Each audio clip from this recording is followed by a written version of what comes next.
Okay, Shirley, I appreciate you coming all this way and bringing your paintings down from Colorado. And when you sent me your work, I was very impressed and really loved, especially the last one that we're going to show.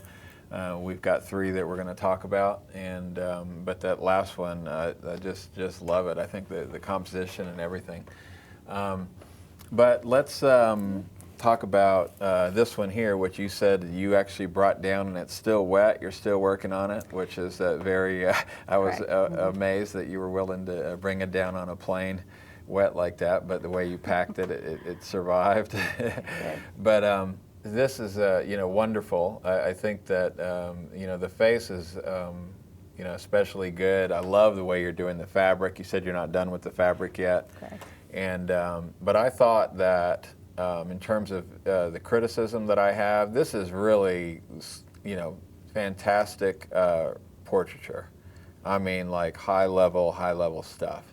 Like like I don't know how else I can say it. But so when I criticize this face, I mean, it's really tough because I'm talking about, I think it's a total success, and the problems that I would see in it, like if I look at my own work, I can see problems.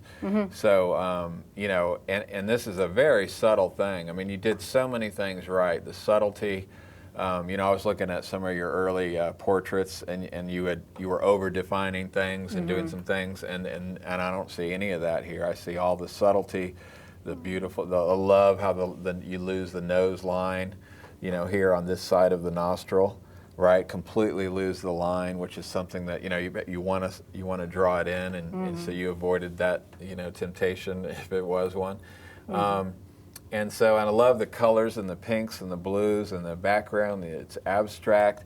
I mean, there's so much that I can't criticize about this, and and I'm not trying to be nice or anything. I just want you to know that this is really good.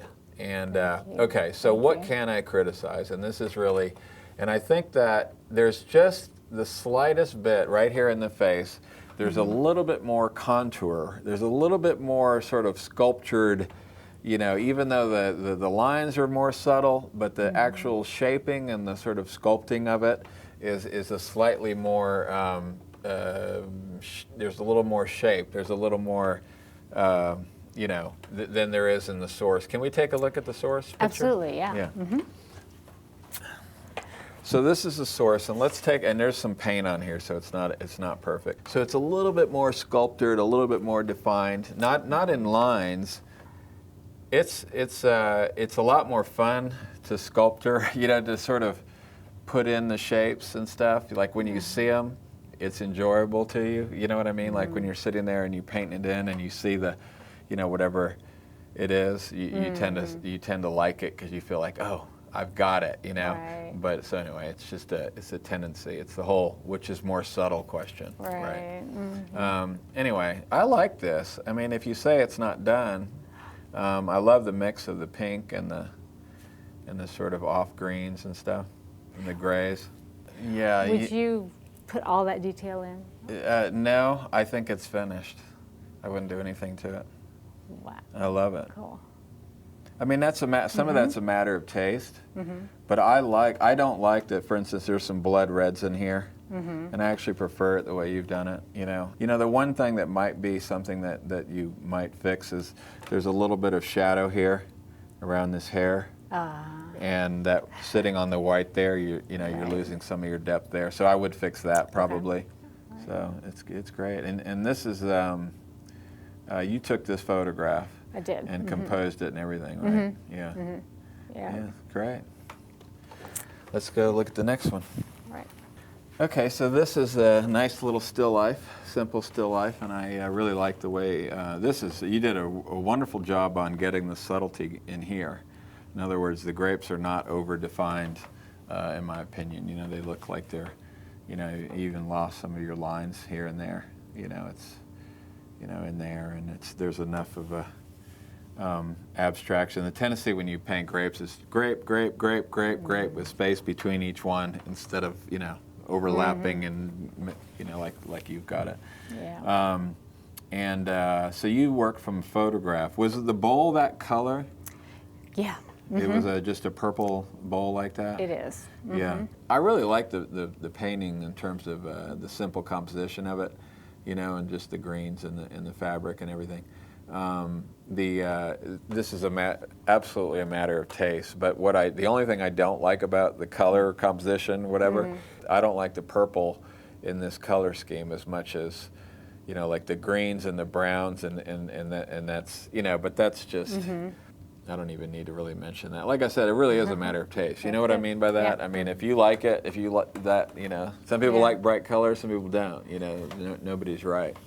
But I love that. I love the fact that these greens are as dirty as they are, and they're not like all vivid and over bright. But when did you paint this one? Gosh, it was probably 5 years ago. And I always early on in my career. Tell me, speaking of your career, tell me a little bit about how you got started and you know, and what your history is in terms of, you know, how you learned to paint and everything else. Okay, I kind of got started because of a career switch. I was retiring,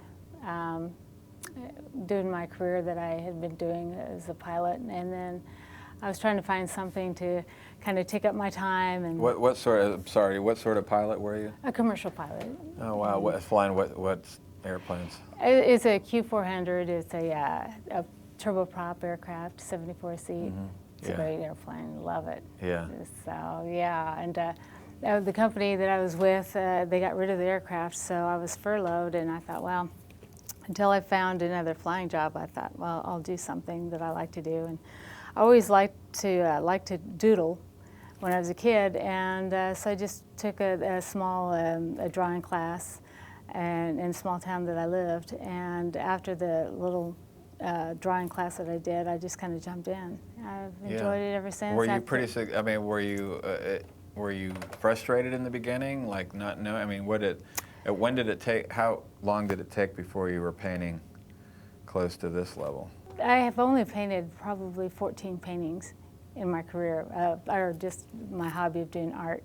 I was excited at the beginning because I would go on YouTube, and being self-taught, I would just take some lessons off of YouTube. Yeah. And I could see, you know, I started putting flesh tones together, and I could see, wow, it actually looks like flesh, you know. Yeah, right. So I was excited, but as I started going, it started getting a little frustrating because I knew what I wanted in my head, but trying to mix the paint the way I wanted it sometimes was frustrating. Trying to get the right tone, the right color.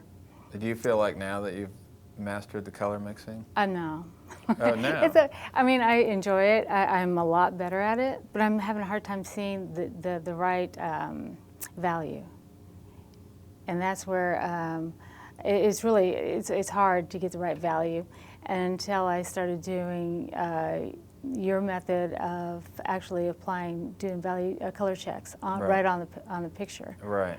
And once I started doing that, it got to be easier. I could see the value a lot faster and mix the paint a little bit faster. But you still think you have a problem? I don't really see a problem with you seeing values in these paintings. Oh wow, that's good. Yeah. But it takes a lot of mixing. It doesn't come very quickly. Yeah. I go through a lot of mixing, which I really like your slow dry your slow dry recipe. Right. Because I do take a lot of time mixing to get that right value and color. Yeah. Well, but I love it. But I'm hoping to get faster at it as I use the method color checking more and more. My eye will see it faster and faster. I wonder if the value. I've noticed a certain thing. You know, I have these private classes where people come in for 6 days and take a class, and I've noticed that there's a lot of my students will tell me that they're having a hard time seeing value, and I've always, you know, I'm trying to figure out what they mean by that. But it turns out that they don't have any problem at all seeing value. The problem is what happens, and I'm saying this because maybe this is something that you can relate to. I don't know. But what they do is, let's say the value's wrong. Let's say they're working from life and they got their color checker and they hold it out, and I say to them, can you see that your paint is brighter than the background? They say, oh yeah, I can see that. And then I put one, too dark, and I said, do you see how your painting is too dark? Oh yeah, I can see that. So they have no problem seeing it in the extreme, right? But then as they approach getting it right, and let's say their color's red, but that color's more green, well, they hold it to that point, and then they say, well, I can't see the difference in the value, and therefore I can't see values. But I'm saying, no, you're actually holding it where the value does match, but the color's off. But you're saying you can't see that. You see what I mean? Like, yeah, right. Like, if you can't see it, then you got it. Then you're checking it in the right spot. If you're sitting there and let's say you're checking on a photo and you put a little spot on your laminated photo, right? And you're saying, I'm not sure which one's darker. I'm not sure which one's lighter. Then you got it. Because if you put it where it's wrong, like you'll see it in a second. Okay. Like anyway, I don't know if that's, but I've noticed a lot of people will say that they have a problem seeing value, but it's not that they have a problem seeing value, it's that when the color's off and the value matches, they don't know what they're looking at and they think the value's off, but anyway. Right. Yeah. So that's something that I don't know if that's your issue, but go ahead anyway. So about 5 years that you've been painting? Did I get that right? Oh, about 6. Oh, 6 years. Yeah. Okay, and then off and on, it's not like a continuous thing that I do. Right, and you don't, and you're not painting as often as you'd like to. Is that true, or is it sort of like, no, I like to only paint a little bit? I like to paint more. I think I do get a little frustrated because being a perfectionist. Yeah, like me. I put up walls. It is being a perfectionist. You want it to look exactly like what you see, and being so new, I still consider myself an amateur and new at it. It's frustrating because I'm not that good. Yeah. I don't think. Well, you are very good. Well, that's good. I mean, one of the things that I've noticed with my students and myself included is that the better you get, the more critical you get. So therefore, you might start off and you think, well, I'm not really improving my realism or whatever, but you are improving. It's just that you've gotten a lot pickier. It's a weird thing. I mean, I had the craziest thing happen to me where before I ever started painting, I looked at Sargent books, in the library. Wow. And I'm always talking about Sargent, but he's kind of like, I mean, it could be Reppin or whatever. But I was looking at Sargent in particular. And I said to myself, this is before I'd ever painted. I was just doing color penciling and just kind of thinking about art. And I loved it. And I thought, this is it. This is a guy that really, this guy can paint. You know what I mean? And then I painted for about 2 years, and I pulled out my Sargent book again. I'd been looking at it, but sort of sat down and I said, I'm glad that I remember and recognize that this guy was good, because now when I look at it, I'm not so sure he's good. You know what I mean? Because I started getting so picky about it. I'm like, he's not getting it. And I started getting a critical mind instead of enjoying the art, and walking in a museum and taking a painting in. The moment you start breaking it down and analyzing it, you can overthink it. But I remember thinking, I'm glad I remember that this guy's good, because now I don't even know. You know what I mean? This is like, now I've kind of come full circle, but you get what I'm saying? It's like a weird thing when you start overanalyzing and getting real critical. And so don't ever think that I'm doing. You have to be able to make, let's say that you're going to paint something. And I've got a video on this subject, love what you paint or whatever. But let's say you start off and you're going to think, you're going to paint something. Well, then you get halfway into it and you start getting tired of it. You're not, you're second guessing your composition. And so, once you decide, okay, this is worth painting, and then you really need to sort of change gears and think more about, like, okay, you know what? I need to execute. I need to put one foot in front of another and faithfully, do what I, know how to do as an artist and do my job. Let's put the last one on, which is my favorite, and talk about that one. Okay. All right. Well, this is my favorite of the three. I mean, not that I have to pick a favorite, but this is a wonderful, nice composition. The lighting on the face, and you've got this in shadow, but it doesn't go to complete black shadow. It's just a real nice balance between the highlight and the. Let me grab the source photo. So some of these are darker, then you've got your value, so your values are quite a bit brighter up there. Yeah. And I think that that would really help it to kind of go off into the color of the background and everything. One of the things, so in other words, over-defining maybe slightly. You know, you've got those lines, and yours are a little bit more visible than these are. Absolutely.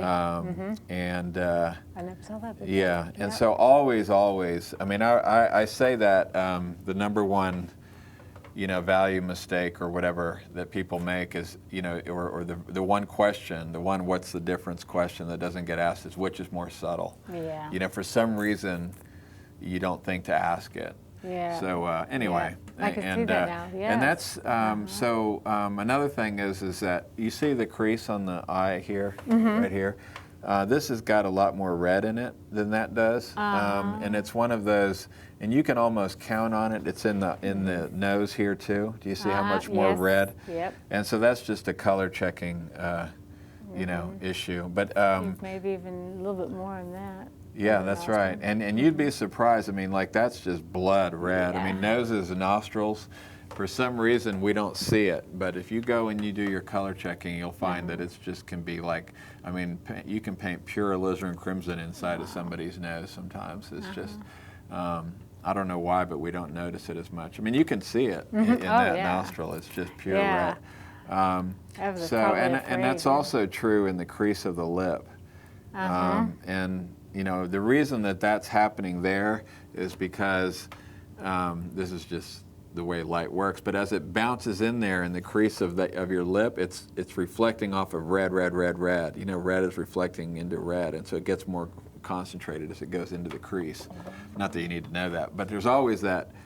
Yeah. Whenever you have two red surfaces going in together, it can be lips or it can be, you know, two peaches or something. It gets more and more intense as it reflects upon itself. Let's see here. So yeah, I think that that's really, you know, the shape of the nose might be slightly off. It's a little bit more round here, possibly. This is a little more. flat, Yeah, it's got a little more. It's almost a little more sculpture. You know what I mean? Kind of like the other one.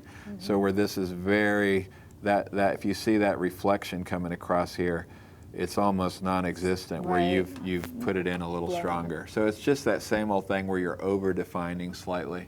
Okay. You know, but if I ask you, I mean, it's not hard for you to see it. You know, once I point it out to you. Yep.